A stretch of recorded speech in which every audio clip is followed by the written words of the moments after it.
What if I told you that the more you chase happiness, the harder it becomes to find? That the very act of seeking it pushes it further away? It sounds like a paradox, but it's a truth that has been recognized by some of the greatest minds in history, philosophers, psychologists, and spiritual leaders alike. The more we fixate on happiness as a goal, the more elusive it becomes. But why? And what can we do instead? Let's break down the paradox of happiness and explore why the pursuit itself is what makes us miserable and how we can escape this endless cycle. In today's world, happiness is marketed as something we achieve like a prize at the end of a race. We're told that if we just get the right job, find the perfect relationship, or make enough money, we will finally be happy. But here's the problem. Happiness is not a destination. It's not a trophy waiting at the finish line. It's a fleeting emotion, a temporary state of mind. The moment we reach one goal, our mind immediately shifts to the next desire. Think about it. Have you ever told yourself, once I get this, then I'll be happy? Maybe it was a promotion, a new car, or a relationship. But when you got it, how long did the happiness last? A few days, a few months, then you started craving something else. This is what psychologists call the hedonic treadmill, the tendency to return to a baseline level of happiness, no matter what happens.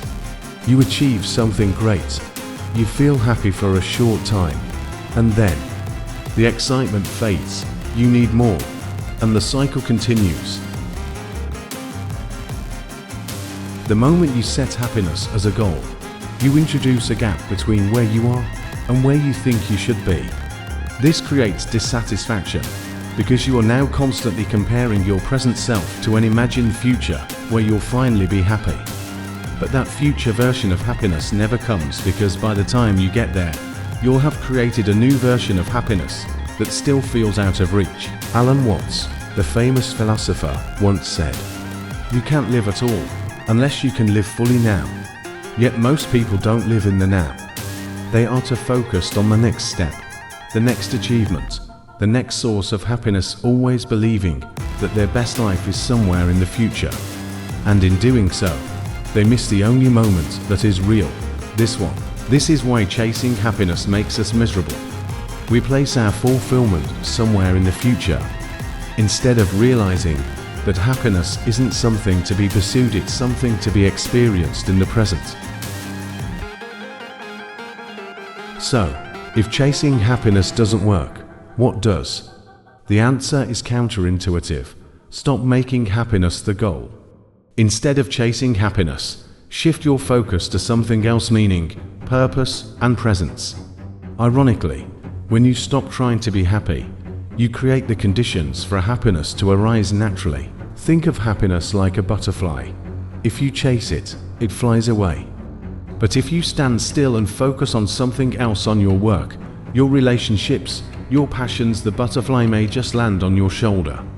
The Stoic philosopher Seneca wrote, "True happiness is to enjoy the present without anxious dependence upon the future."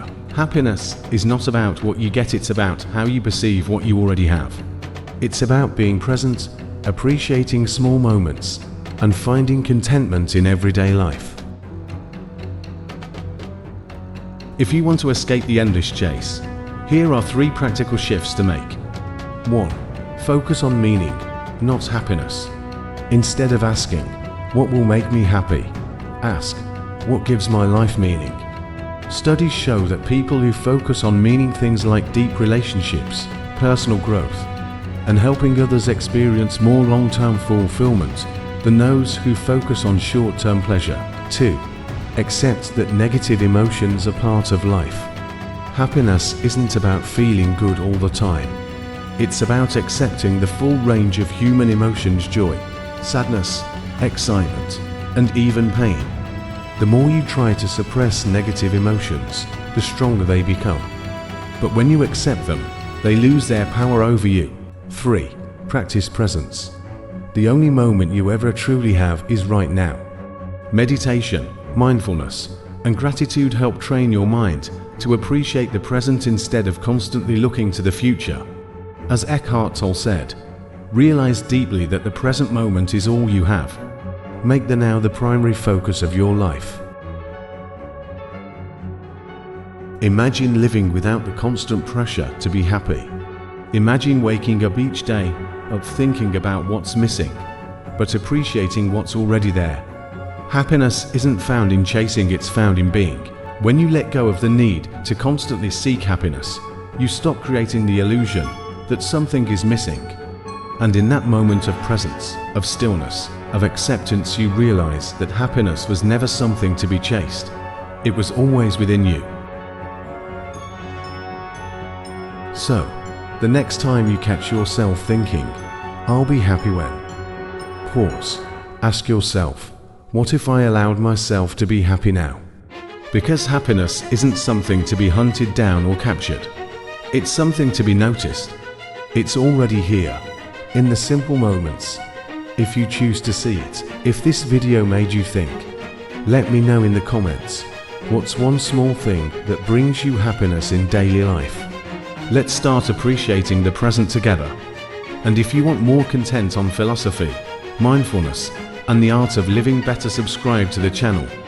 Let's explore life's biggest questions, one video at a time. Thanks for watching.